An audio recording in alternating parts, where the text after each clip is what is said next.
Are you up to talk about fitness for a second though? Oh, sure. Yeah, yeah. So I saw your video, and I think the first time I heard about or I knew that you were into fitness, it wasn't from that music video. It was from something else that you did. Maybe you did a stream on fitness with somebody. Oh, Uh, right. Father. Moses, was it Moses. Father Moses? Yep. Yeah. So anyway, I thought that was cool.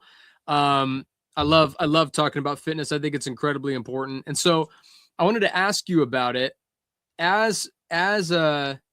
Well, I guess I should ask: are you married? Do you have kids? Nope. No and no. Okay. So as a guy, why why do you believe fitness is important? And if you had to tell Orthodox guys or anybody, like why is that something that people should put their time into? Well, I mean, if you're just like eating junk food and you don't have any energy, you can't even get out of bed in the morning, you're sleeping 12 hours a day, how can you glorify God? Like you can glorify God, like even having a beautiful body going and lifting weights is gonna be, it's a glorious thing.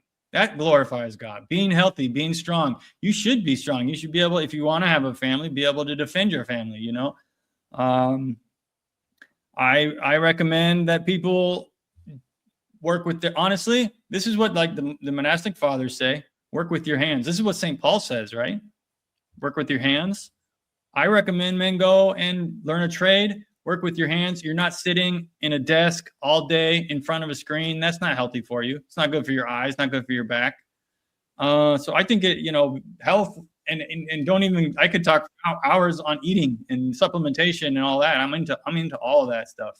Yeah. Well, let me ask you a couple questions about it because I am as well. So what kind of workout do you advocate for? Are you a heavy lifting guy? Are you a CrossFit guy? What do you like? Well, I was, so like I said, I work outside, I work with my hands. So I got into lifting as a way to strengthen. I had some back problems, so I needed to address that. I wanted to strengthen my back. So I went into the gym and I'm a advocate just for the basic barbell lifts, Yeah. squat, bench, deadlift, overhead press. I don't even really like doing I don't even really like doing accessory movements that much. Have had some. I got into like, so I started lifting, and then like, of course, for me, I like to go headlong and do like the most extreme version of anything I do. So I got into powerlifting, and I got pretty strong. I got my best total at 38 years old. I think I got like a 505 kilo powerlifting total, which I'm proud of. And oh, I can't hear you. No. So, but lately I've been having knee problems, so I've had to back off some of those lifts. There. Am I back now? Yep. All right. Sorry about that. Yeah. Okay. Keep going. Yeah. So I'm just kind of rehabbing my knee, and just I have to do for my exercise routine. I got to kind of back off the heavy lifting now. So I guess I'm getting older. You kind of got to learn to go with the flow. So I'm gonna have to just do enough to keep my back strong and keep healthy. You don't have to necessarily go all out and be power lifter guy or whatever. For sure. And especially, once you've gained some of that size, it doesn't take as much as people think to maintain that kind of size or that kind of strength. True. And so you're already in there. I do a lot of like weighted body exercises. So I'll put a vest on and do calisthenics weighted. But my wife and I finally pulled the trigger and bought like a gym, not like a expensive one, but like bench, squat, barbell, all the plates. We like got a setup we're going to put in the house. So I'm excited to dig into that and move from like weighted calisthenic stuff to more heavy lifting. Really excited about that because I find I do sit at a desk all day. And so for me to be able to break from that, throw that vest on and just go hit as many pull-ups as I can, push-ups, whatever, that is it's so energizing to me. And I mean, just it burns off angst too. You know, you're frustrated about something in work. If you don't have any outlet for that, it can be really tough as a guy, and you end up taking it out on something or somebody. And Mm, so I always advocate for guys to get out and move, like do something. And I never thought about this, but from the Orthodox perspective, in regard to icon veneration, your body made in the image of God, it's almost, I'm not saying it is, I'm not making a theological statement, but it almost seems like it would be really important for you guys to maintain the image of God in your own body in that way. And I think it's just as important for Protestant guys too, because God has given each one of us some purpose, right? Some mission to accomplish. And I believe this firmly that every man should not just go to work and come home and have no aspiration. Now, maybe your work is your aspiration. That's great. Maybe your family is your aspiration. Maybe your hobby is your aspiration. But no man should ever just feel like, well, I've done everything there is to do. Now I'm just going to be, now I'm just going to coast. That's not how God created men, especially to thrive. Men were created to thrive under pressure and in pursuit of something, in pursuit of God, in pursuit of a family, in pursuit of their job, their hobby, whatever it is. And I think that fitness is a small thing that can be added to any man's life to increase that burden of pressure on them, mm. which is going to make them more like Christ. It's going to make them, you know, they always say guys are like trucks, they drive straighter under a load, right? Any more pressure or responsibility that a man can take upon his shoulders is going to make him a better man. And fitness is such an easy thing to add to your day. Absolutely. How many pull-ups can you do? I can do 11 with 40 pounds on. Oh, how about unweighted? Probably 22, maybe. 20? I haven't done that in a long time. I always start weighted, so Pretty, I haven't started unweighted in a long time, but I would say in the 20s that's somewhere. pretty good, man. Like, isn't it cool to like take off that vest and then do some pull-ups and it feels so light? You just fly Yeah, up. yeah, right. Yeah, like you do the 10 weighted, and then I'll do like I usually do 2 or 3 sets weighted, and I'll do 10, and then I'll do like 7, and then you can barely get 4 or 5, and then you take that thing off, and you're back up to like 12. Yeah, yeah. Feels awesome. And same thing with push-ups too. You know, I like to do anytime I do push-ups, especially with a vest on, I like to do it on dumbbells so that I get a little bit more extension, so I can go past the pec muscle, so I get that full range of motion. Mm. And so, you know, you do that with the 40 vest on, and then you take that thing off, and you just feel like you can push yourself up, you know, like to a standing position. You feel so powerful, you know. So yeah. Yeah, I should probably learn some of those calisthenics and stuff to do, like, because heavy lifting, like my knees aren't handling it anymore. At some point, I'm gonna have to switch to something else. It's just all I know, and it's always worked for me. But where do you learn? Where did you learn your, like, what you do from? Did you just YouTube. figure it?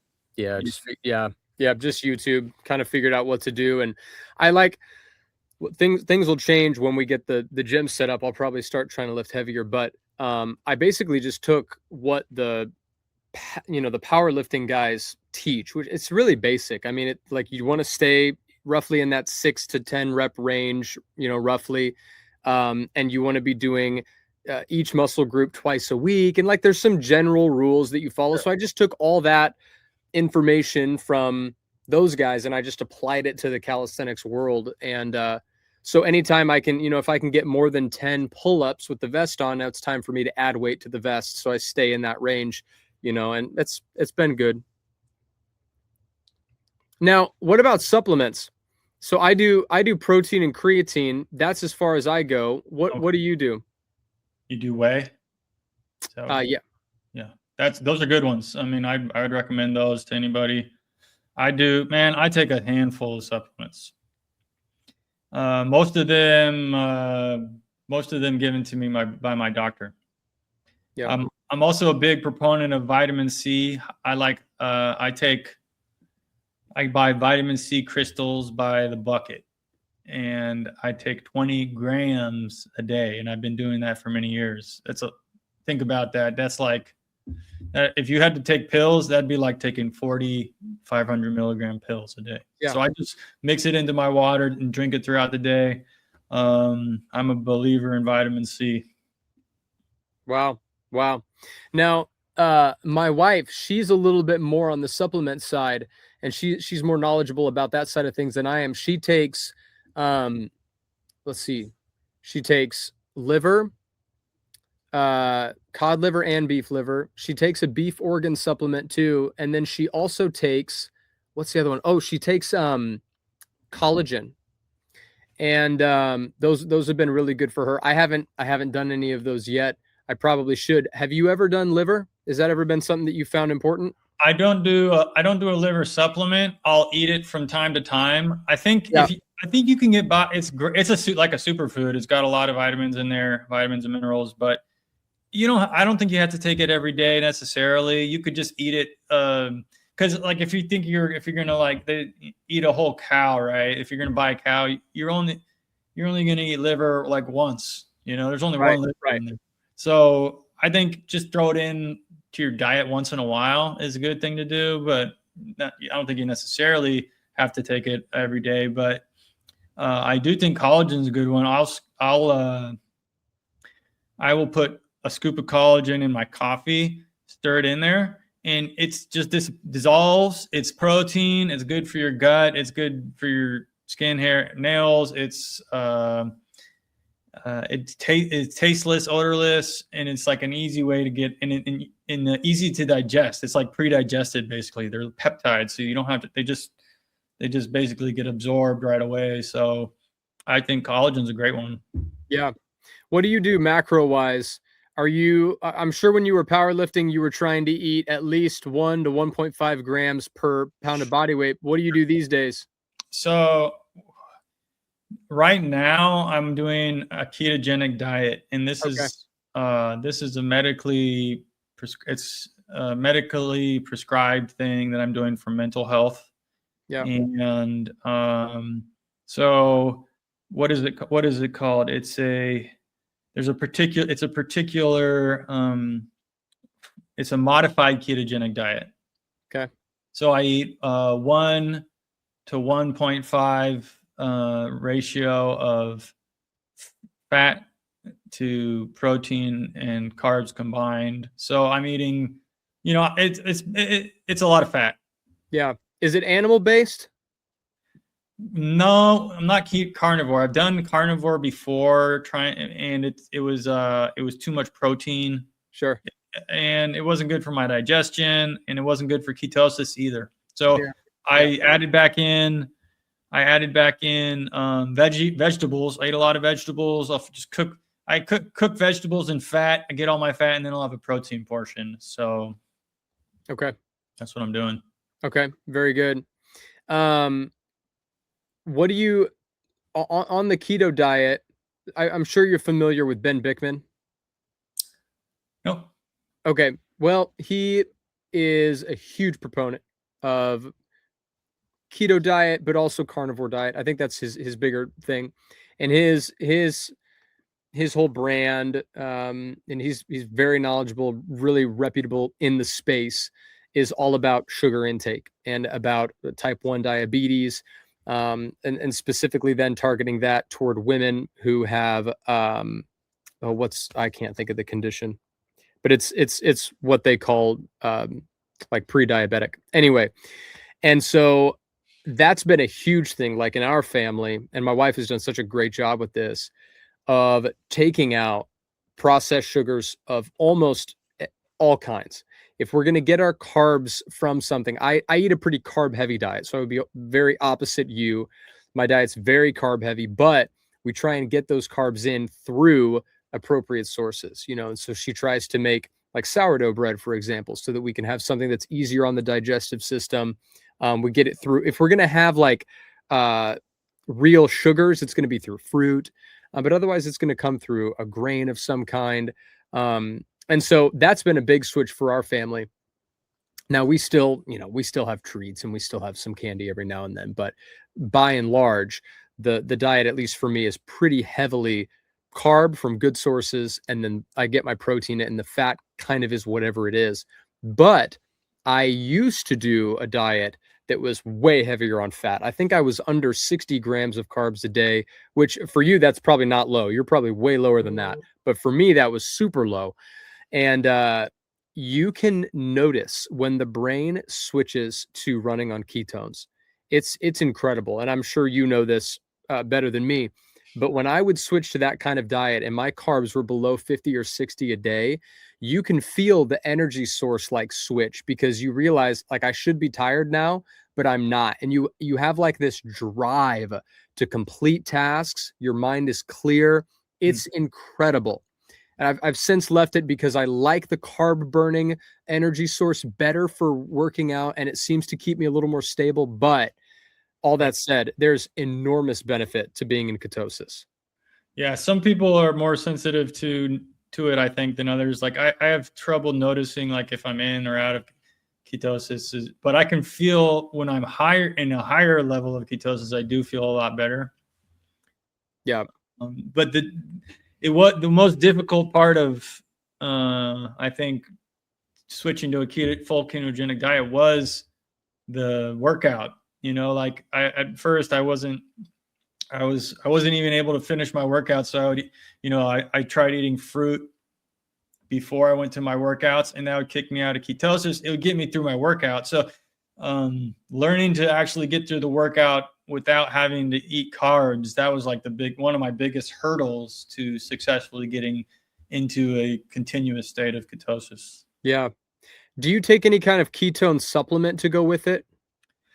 The only supplement I've never taken exogenous ketones, which are kind of expensive. I don't know. It's better to just have your own body make them themselves, sure, anyways. But I do take one supplement. I take is acetyl L-carnitine, okay, which helps. It gets into your cells and it helps to boost endogenous ketone production. So, okay, yeah, cool. Very cool. I've not dug into any of that, but it's super interesting. Such a deep field. And I think it would do a lot of people good to just check it. Just even if you don't go into a diet, a ketosis diet, even if you don't go into tracking your macros, even if you don't go into charting your progressive overload in the gym, like you don't have to go that far. But I think that literally everybody, every single person in the world would benefit from, especially like in the field of Christian apologetics and YouTubers and, whatever, a lot of the people who are probably watching right now, I think literally everybody would benefit from just taking 4 to 5 breaks from your job every day. If you work alone, and just hit some push-ups, get a pull-up bar. They're not that expensive. Get it in your house. Sometimes the drive to the gym is what deters people from going. Some people, it's a motivator, once they get there, they work out. But if you can get something in your house where you can just get started, man, it's such a game changer for your entire life. And so I would recommend that for anybody. I knew a psychiatrist once who said his way, because like a psychiatrist is going to work with depressed people, so they have a tough time doing this, getting started, going to the gym. I'm just naturally a disciplined person myself, so it wasn't hard for me to get to the gym and to gain 50 pounds. But what he said, the psychiatrist says to his patients, he says, put on your shoes and your shorts and take one step outside. And maybe after you take that one step, well, maybe I'll walk around the block. Oh, or maybe you'll walk around 2 blocks, or maybe I'll start jogging or something, just take one step, just one.